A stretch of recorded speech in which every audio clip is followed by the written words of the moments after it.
would have. This is a disastrous problem. We're sending guns to Mexico, and they're not being tracked. This is a failure. Oh, looking at me, I know. Since you apparently have some very strong principles, you will, if in disagreement with the leadership, agree with me that you will be working from the janitor's closet in the garage of the building. Mm-hmm. How will you get out? That's a heck of a premise. I'll be where? There are various examples of that. In the janitor's closet? The leadership assigns freshmen their offices. And if you're in disagreement, as I think I hear, with many of the principles of the leadership of of what? Of the United States House of Representatives. Of the Republican Party or Democrat Party? Republican Party. Okay, that I would be in disagreement with the Republican Party. Let's backtrack for a second. I think that how we get out of that is by making sure, number one, that we elect a strong fiscal conservative here in this district. Number two, Connie Mack beats Senator Nelson and is our next senator, and Mitt Romney is the president. We have control of the Senate, the House, and the White House. And in doing so, I think that the right decisions can be made.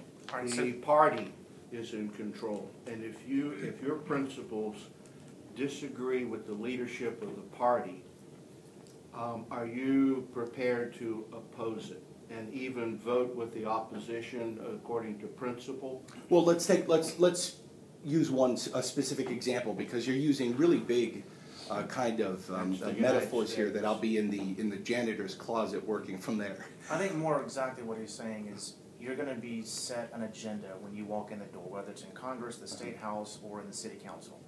If you don't agree with that agenda, you do not get a lot of your issues brought to the table. You won't pass many bills.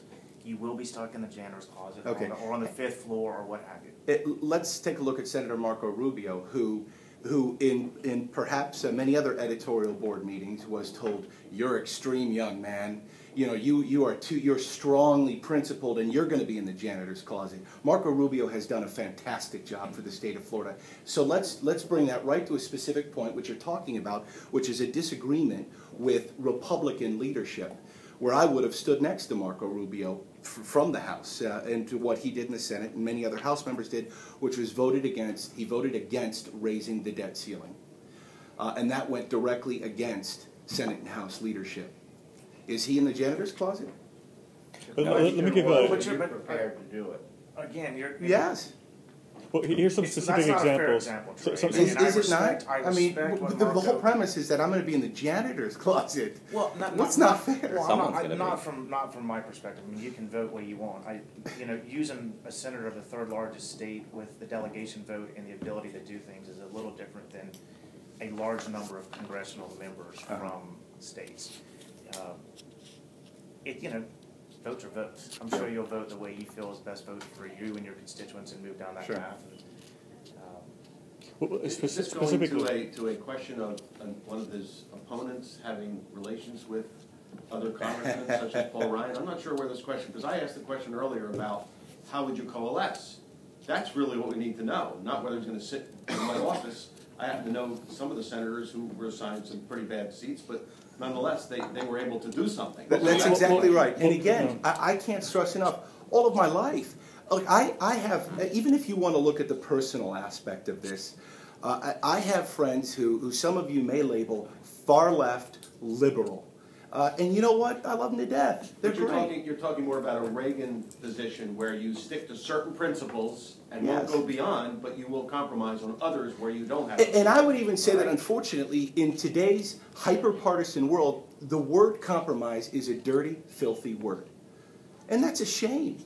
We all compromise. As a business owner, Lord knows I had to compromise on costs. I had to compromise on one particular graphic designer that I ended up having to cut pay on, etc. Give us an example of where you would compromise in Congress. Here's one example. Okay, well, but in terms of compromise, we all do it in life. It would show us where would you do it in Congress? On what issues? Okay, perfect example. And I'm sorry that I keep referring to Senator Rubio, but he is someone that I have a tremendous amount of respect for. But you'll be in the House of Representatives. I understand, but I'm about to bring up a piece of legislation. It's called the AGREE Act, and there's matching legislation in the House right now. And the AGREE Act is I don't even know what the acronym is, but what it is Senator Rubio, along with Coons in Delaware, a Democrat, sponsored a piece of legislation to areas where I think the Democrats and Republicans are, in fact, to use the word agreeing on right now, which is we need to simplify the tax code or give small businesses a chance to survive in this economy. So they do things like cut certain taxes for small businesses. There's credits for research and development and a host of all other issues. So this is just one example of a piece of legislation where Democrats and Republicans have, in fact, compromised and coalesced around to move this country forward. I wanted to bring some specific examples from what, if you're elected, what will have been your predecessor, because people are asking about bucking leadership. In 2005, Connie Mack voted against a budget that was supported by the House Republican leadership. He battled with Transportation Committee Chairman Don Young over transportation projects. He voted for the stem cell project that was opposed by President Bush. It was eventually overturned. I think these are the kinds of things that we're talking about in specific votes. Do you see yourself in contention if there is a vote, let's say a budget vote that you don't agree with? Will you vote in a minority against that budget, if it's a Republican budget? Yes, I have no problem with doing that. Again, whether we're talking about the debt ceiling increase to a budget that spends too much money and continues to put my child and all of your children, every single one of us in this room, further into debt, we need principled people. And I won't even use a label in this. Again, both parties have shown us that they have been terribly irresponsible with our money. We need people in Congress who are going to stand up for what's right. And regarding that, one of the last times we had Connie Mack here, he talked about his disappointment in the House leadership. Do you share that opinion? Are you disappointed in the current House leadership? Do you think that they're in the right at this moment, or at least that do you agree with many of their concepts and votes? You've talked about the Holder vote, but you also have the vote on the Ryan plan, you have the vote on the budget, et cetera. If you could go through some of those things in which you find yourself in agreement and some of those things in which you find yourself in opposition. Sure. I like the Ryan plan, but I would like to see it taken a step further to be able to balance our budget faster, to be able to begin knocking down debt. I was disappointed with, to go back to the debt ceiling vote again. To me, again, real simple, real world concepts here. If somebody maxes out their credit card, you can't keep calling a company and saying, I'm going to go more and more into debt, and I'm going to spend myself out of debt. That is an area where I was disappointed. That would be another example. You mentioned earlier that you think you've earned the trust of Southwest Florida. How do you respond to that in relationship to what your opponents are saying about the website issues over the domain names, and then later on the websites that your company owned? Domains. I think that it's laughable that I've been the only person covered in this race, really in any sort of negative context. And here we are now for months talking about words with a .com attached when we have a $16 trillion debt, deficits we cannot get our arms around, and this country is a mess.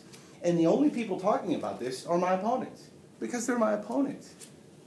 I'm not sure about that from a lot of the people that I've talked to both sides of the party. And I think they wonder. So, for example, they wonder if you weren't running for office and you were sitting at the radio and you're talking about a half a dozen candidates, and there was one candidate that did this, my gut tells me you would go after that person pretty hard. No, the whole premise here is where I think that it's wrong, Bob. So someone says, what is their campaign doing with these domain names? The question is why don't they have domain names?